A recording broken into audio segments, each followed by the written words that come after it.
Mohon bantuan subscribe, like, dan komennya kakak sekalian, agar channel ini bisa bertumbuh sehingga Mimin semakin semangat. Terima kasih banyak, semoga terhibur.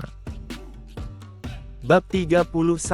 Di dalam hatinya, Helen masih agak sebal dengan pria ini. Namun, ketika dia memikirkan tentang putrinya dan tatapan tulus Ravindra barusan, akhirnya dia pun hanya bisa membiarkan Ravindra menggenggam tangannya dan membawanya ke depan pintu rumah. Saat Helen mengeluarkan kunci dan membuka pintu, Yuni masih duduk di sofa tua sambil menonton film kartun. "Ibu, apakah ayah sudah pulang?" Saat melihat Helen membuka pintu, Yuni segera berlari ke arahnya. Ravindra berjalan masuk sambil menatap anak kecil berusia 4 tahun di depannya itu. Perasaan hangat dan akrab sebagai keluarga membuat jantungnya langsung berdebar. "Ibu, apakah dia adalah ayah?" Yuni menggenggam tangan Helen dan bertanya dengan ragu. Sepertinya Yuni masih agak takut dan merasa asing terhadap Ravindra. Helen sedikit mengernyitkan dahi, lalu tersenyum. Dia berjongkok dan mengelus wajah Yuni, lalu mengangguk sambil berkata, "Benar, Yuni, dia adalah ayahmu. Bukankah kamu sedang menantikan ayahmu pulang? Sekarang dia sudah pulang. Hore, aku punya ayah." Yuni langsung melompat kegirangan. "Ayah, ayah." Setelah berkata begitu, Yuni langsung berlari ke arah Ravindra. Selama beberapa tahun ini, Ravindra telah berhasil membereskan orang-orang jahat di penjara satu demi satu. Dia merasa dirinya memiliki hati yang teguh. Namun, seorang gadis kecil di hadapannya yang memanggilnya, "Ayah," dengan ucapan yang cadel, malah membuat hatinya tersentuh. "Iya, Yuni sungguh pintar." Ravindra berjongkok dan langsung memeluk putrinya dengan mata yang sedikit memerah. Yuni terus tertawa, kepala kecilnya yang imut bersandar ke belakang dan berkata kepada Ravindra, "Ayah, ibu bilang ayah pergi untuk mencari uang yang banyak, apakah ayah sudah mendapatkan uang yang banyak?" Saat melihat tatapan polos seperti itu, Ravindra pun tersenyum dengan penuh kasih sayang sambil mengelus dengan lembut pipi putrinya. "Ya, ayah sudah mendapatkan uang yang banyak. Selanjutnya, kalian tidak perlu hidup menderita lagi," ujar Ravindra. "Kalau begitu, bisakah ayah membelikanku mainan yang banyak?" Yuni sekali lagi dengan wajah polosnya menatap Ravindra. "Tentu saja, setelah kita makan nanti, kita langsung pergi membeli mainan." Ravindra langsung menyetujuinya. Perasaan akrab yang muncul dari hubungan darah di antara mereka benar-benar ajaib. Hal ini membuatnya semakin menyukai gadis kecil di hadapannya. "Hore, Bu, apakah ibu dengar itu? Ayah sudah mendapatkan uang yang banyak, jadi dia bisa membelikanku mainan." Yuni berlari ke hadapan Helen dengan gembira, lalu berkata lagi kepada Helen, "Ibu, ayah sudah mendapatkan uang yang banyak, bukankah berarti ibu tidak perlu lagi bekerja agar bisa punya banyak waktu menemaniku?" Helen tertegun sejenak dan tidak tahu harus berkata apa. Jika dia tidak mencari uang, lalu bagaimana hidup mereka ke depannya? Ravindra tersenyum dan berkata, "Benar, selanjutnya, ibumu tidak perlu bekerja lagi, ayah juga bisa menghabiskan lebih banyak waktu dengan putri kesayangan ayah." Setelah berkata begitu, Ravindra mendekat dan menggendong Yuni, lalu berkata kepada Helen, "Ayo kita pergi makan dulu, mobil sudah menunggu di bawah." Helen hanya bisa mengangguk dan tersenyum lembut sambil berkata, "Ayo, Ibu, kita tidak jadi makan kue tar. Apakah kita akan makan di luar?" Saat melihat kue tar kecil di atas meja, Yuni tanpa sadar menjilat bibirnya, serasa ingin mencicipinya. Ravindra menoleh dan berkata kepada Helen, "Bawa saja kue tar itu." Karena tahu bahwa Yuni sudah lama menantikan momen untuk makan kue tar bersama ayah dan ibunya, sehingga Helen pun mengangguk dan mengambil kue kecil itu. "Ayah, apakah ini mobil kita?" Saat pertama kali duduk di dalam mobil mewah, Yuni mengerucutkan bibirnya dan bertanya pada Ravindra. Ravindra menggelengkan kepalanya, "Bukan, tapi kita akan segera memiliki mobil sendiri. Kapan-kapan, nanti kita akan membeli sebuah mobil." Bab 32. Jangan asal bicara. Helen menatap Ravindra dengan tatapan sinis, lalu berkata, "Kamu jangan menjanjikan semua hal pada anak ini, karena dia pasti akan terus mengingatkannya." Aku tidak asal bicara. Ravindra tersenyum dan berkata, jangan khawatir, aku punya uang. Aku malas memedulikanmu. Helen sekali lagi menatap Ravindra dengan sinis. Menurutnya, apa yang dikatakan Ravindra pasti berkaitan dengan uang senilai 2,6 miliar rupiah yang akan dia dapatkan dari keluarga Wiyata. Tidak lama kemudian, mereka berdua membawa Yuni kembali ke hotel bersama-sama. Mereka pun langsung dibawa ke sebuah ruang VIP mewah oleh seorang pelayan. Pada saat ini, Leo dan Julia sudah memesan banyak hidangan. Pak Leo, ini terlalu banyak. Ravindra berkata sambil tersenyum ketika melihat begitu banyak hidangan di depannya. Hahaha, semua hidangan di sini enak, biarlah agar kamu bisa mencicipinya semua. Aku juga tidak tahu apa yang kalian suka, jadi aku pesan lebih banyak. Leo berbicara sambil tertawa. Nona Helen, apakah ini putrimu dan Ravindra? Dia sangat imut. Julia memandangi Yuni sambil sedikit tersenyum. Helen mengangguk dan berkata, ya, namanya Yuni. Usianya baru 4 tahun lebih. Ayo, semuanya duduk. Kalau tidak, nanti makanannya akan dingin. Leo menyapa sambil tersenyum. Hari ini sebenarnya kami ingin merayakan ulang tahun putri kami dengan kue tar yang sudah dibeli. Anak ini sangat menantikan ayahnya pulang untuk makan kue tar bersama. Dengan perasaan malu, Helen mengeluarkan kue kecil yang dia beli dengan harga murah, lalu meletakkannya di atas meja. Benarkah? Kalau hari ini adalah ulang tahun Yuni, rasanya tidak enak kalau aku tidak memberinya kado apapun. Leo berkata sambil tersenyum. Mendengar hal ini, Helen menjadi sedikit tersanjung, lalu dia segera menjelaskan dengan canggung, Pak Leo, anak ini sebenarnya baru saja merayakan ulang tahunnya beberapa waktu yang lalu, tetapi aku terlalu sibuk, sehingga lupa hari ulang tahunnya. Dia terus-menerus meminta ingin makan kue tar, jadi aku baru berencana untuk membelikannya hari ini. Bapak mengundang kami makan bersama saja sudah merupakan kehormatan bagi kami. Hahaha, gadis kecil ini sangat imut.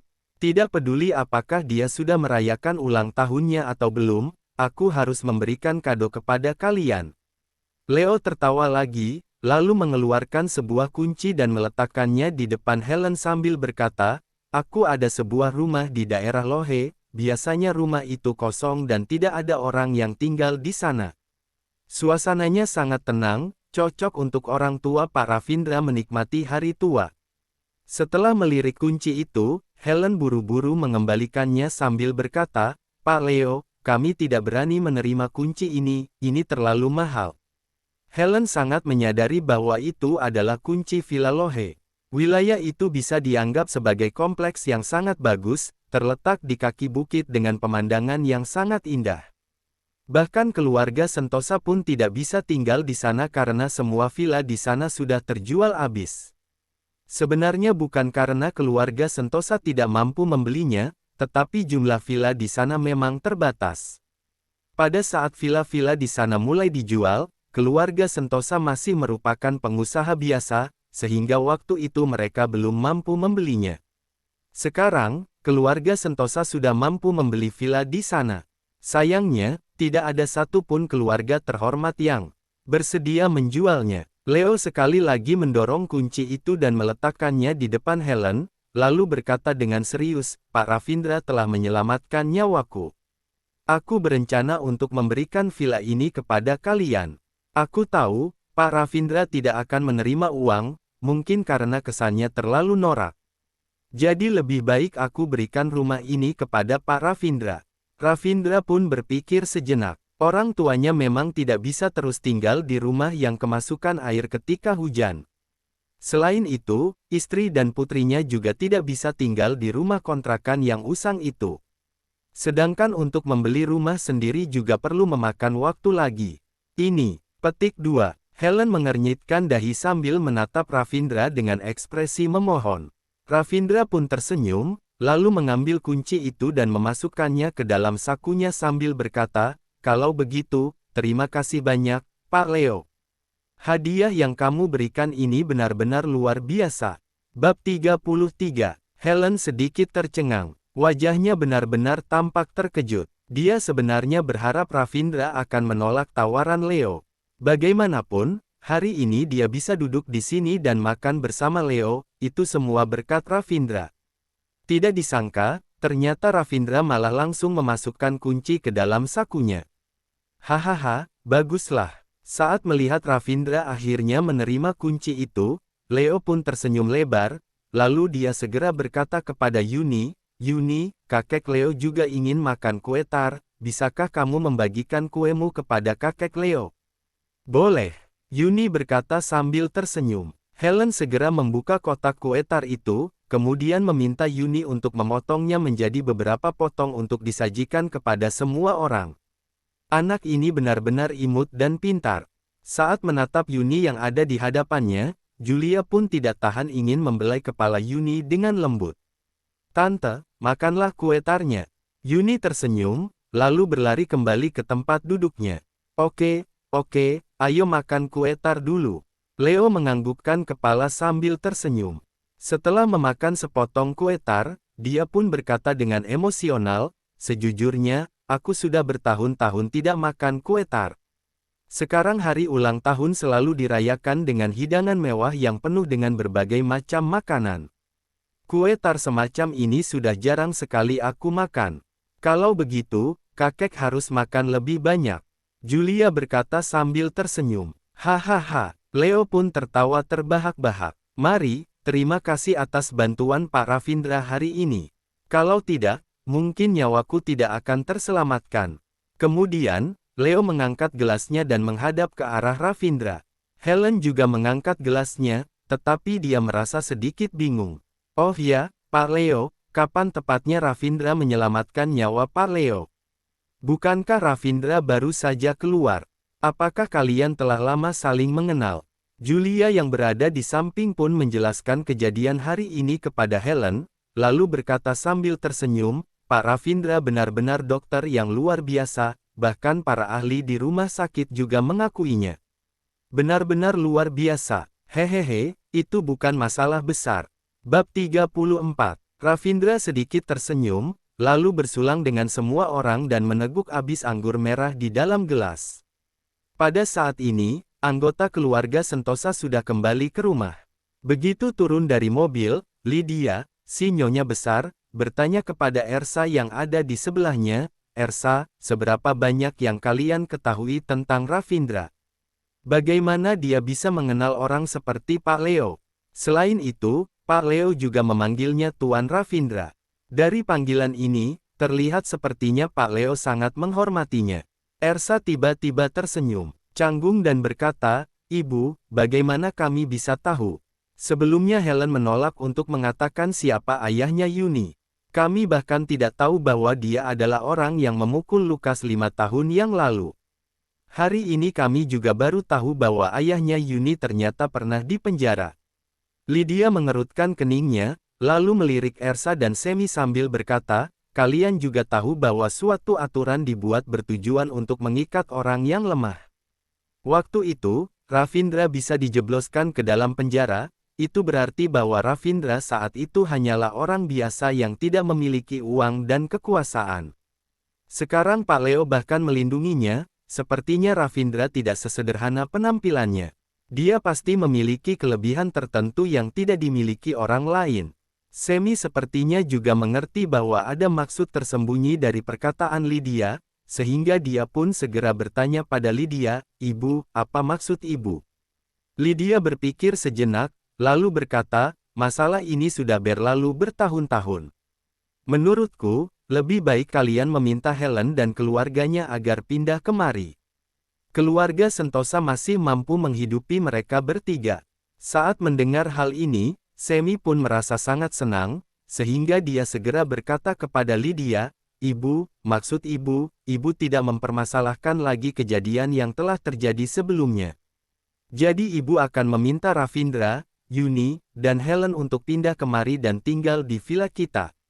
Wajah Lydia menjadi muram, lalu dia berkata, apakah ucapanku tidak cukup jelas? Nenek, mana boleh begitu? Begitu mendengar bahwa Lydia ingin meminta Helen dan keluarganya pindah kemari, kakak sepupu Helen, yaitu Andreas, langsung merasa tidak senang dan buru-buru berkata, waktu itu, Helen sudah mempermalukan keluarga Sentosa. Selain itu, pria liar itu adalah seorang narapidana. Jika mereka pindah kemari, bukankah itu sama saja dengan mempermalukan diri sendiri? Bukankah nenek pernah mengatakan, jika dia berani melahirkan anak liar yang ada di dalam perutnya, maka dia tidak akan boleh menginjakkan kakinya di rumah keluarga Sentosa lagi seumur hidupnya.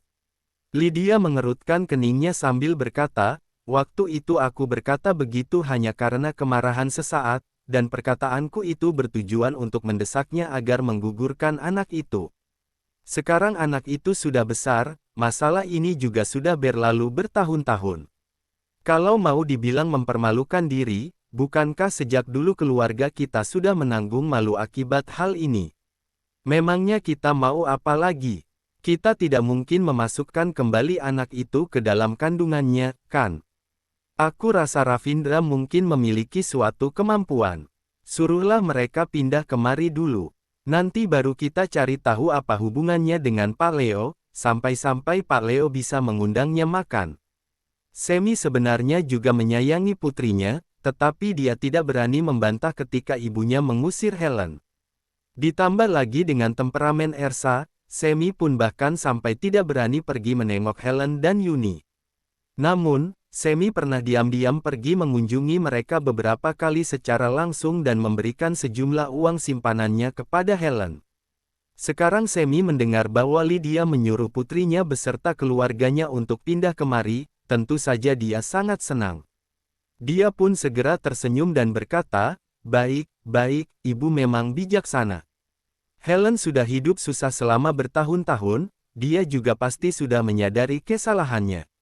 Namun, Ersa yang berada di sampingnya justru langsung berkata dengan ekspresi wajah dingin, sadar apanya. Jika dia menyadari kesalahannya, dia seharusnya meninggalkan Ravindra. Setelah berbicara sampai di sini, Ersa melangkah maju dan membujuk Lydia, Ibu, Pak Malvin sudah berbincang dengan kami lagi. Dia mengatakan bahwa asalkan Helen bersedia menikah dengannya, dia akan memberikan mahar sebesar 20 miliar rupiah kepada keluarga kita. Bisa dilihat bahwa Pak Malvin masih tidak bisa melupakan Helen, ini adalah cinta sejati. Benarkah? Andreas takut nantinya Helen akan bersaing dengan dirinya untuk mendapatkan posisi sebagai pewaris bisnis keluarga Sentosa. Begitu mendengar kabar baik seperti ini, Andreas pun langsung setuju dan berkata, Nenek, ini adalah kabar baik, kita harus merestui hubungan Helen dengan Malvin. Keluarga Hartanto adalah keluarga terhormat kelas 2 yang jauh lebih berkuasa daripada kita. Kalau Helen menikah dengannya, itu akan sangat menguntungkan bagi perkembangan bisnis keluarga Sentosa di masa depan. Andreas tidak menyangka, Lydia malah berkata dengan kurang senang, apakah kalian sudah lupa? 5 tahun yang lalu, kitalah yang memaksa Helen untuk menikah dengan Malvin, sehingga Helen marah dan pergi ke bar. Kemudian Helen pun mabuk hingga melakukan hal itu dengan Ravindra. Dia lebih rela menikah dengan pria manapun selain Malvin. Menurutmu, apakah sekarang kalian masih bisa membujuknya untuk menikah dengan Malvin? Setelah mendengar perkataan Lydia, Andreas pun terdiam. Dia tahu betul temperamen Helen yang begitu keras kepala. Dulu saja mereka tidak berhasil membujuk Helen. Sekarang bahkan Ravindra telah kembali, tentu saja makin sulit bagi mereka untuk membujuk Helen. Wanita itu benar-benar keras kepala dan tidak bisa dinasihati. Namun, Ersa masih belum menyerah, sehingga dia pun berkata, Ibu, coba pikirkan, dulu Helen berani bersikap keras kepala karena waktu itu dia masih merasa memiliki status sebagai putri keluarga kaya yang hidupnya mewah. Sekarang dia telah menderita selama 5 tahun dan telah merasakan kenyataan bagaimana susahnya kehidupan.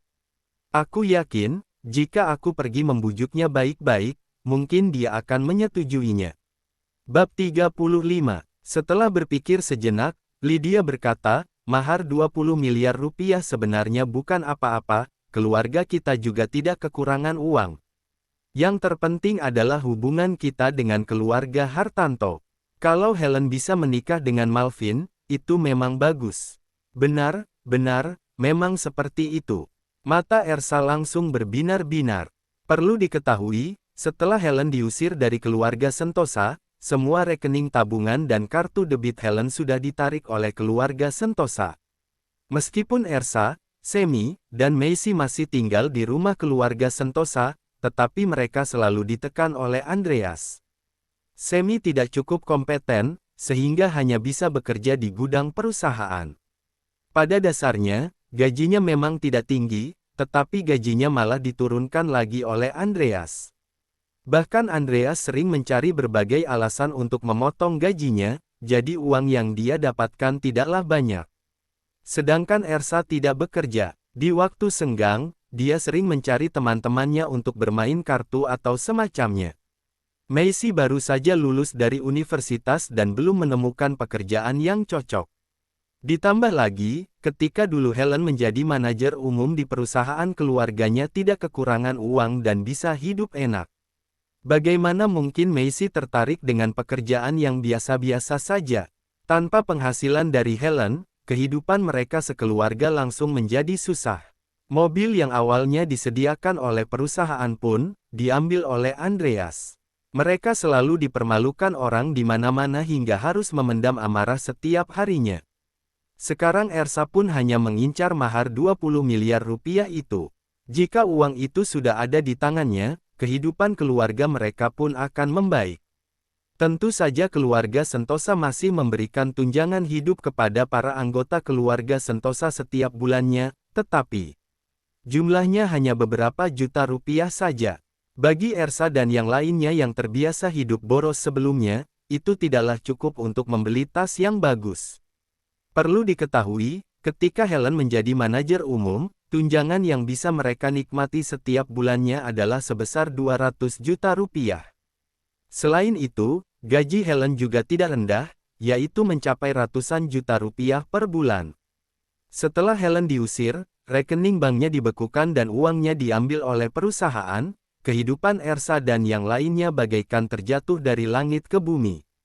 Saat ini, Ersa ingin sekali segera menikahkan Helen dengan Malvin, namun, di luar dugaannya, Lydia lagi-lagi berkata, "Tetapi, ku dengar Pak Malvin itu memiliki karakter yang buruk, dia juga seorang buaya darat. Dia sudah punya istri, tapi masih saja suka bersenang-senang dengan wanita di luar.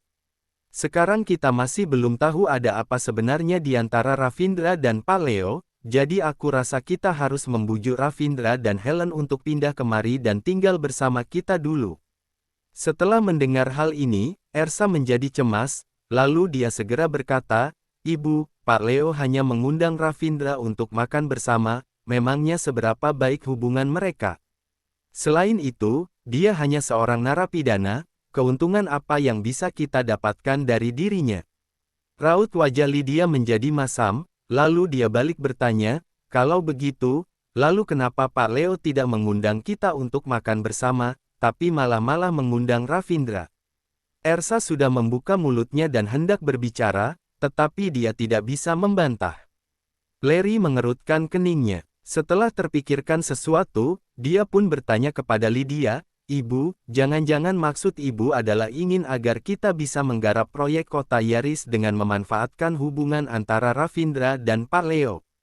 Lydia mengangguk sambil berkata, "Kota Yaris adalah proyek bisnis yang dibangun oleh keluarga Haryono dengan menghabiskan banyak sekali dana. Entah berapa banyak keluarga terhormat atau pengusaha kaya yang menginginkan proyek ini. Jika kita memiliki kesempatan untuk menggarap kota Yaris dan mendapatkan kuota proyek di sana, keuntungan jangka panjangnya bukan hanya 20 miliar rupiah, tetapi itu bisa saja mencapai ratusan miliar rupiah." Saat berbicara sampai di sini, sorot mata Lydia menunjukkan sedikit kegembiraan. "Kalau kita bisa mendapatkan proyek ini, keluarga Sentosa bisa menduduki posisi keluarga terhormat kelas 3 dengan stabil, bahkan ada harapan beberapa tahun kemudian kita akan menjadi keluarga terhormat kelas 2. Seru Lydia. "Benar juga, kenapa tidak terpikirkan olehku?" Larry menepuk kepalanya dan berkata, "Kita sudah mencari orang untuk menghubungi penanggung jawab proyek ini secara langsung, tapi sayangnya, mereka sama sekali tidak memedulikan kita. Mereka mengatakan bahwa keluarga Sentosa baru menjadi keluarga terhormat kelas 3 beberapa tahun yang lalu, sehingga tidak memiliki daya saing yang besar. Jika kita benar-benar memiliki hubungan yang baik dengan Pak Leo, maka kita ada harapan. Lydia tersenyum sambil berkata, benar, tapi situasi saat ini tidak jelas. Apakah hubungan antara Ravindra dan Pak Leo hanya sebatas kenalan biasa atau mereka adalah teman baik? Jika hubungan mereka baik, kita punya harapan. Nantinya, kita bisa meminta bantuan Ravindra untuk berbicara dengan Pak Leo, pasti tidak akan ada masalah.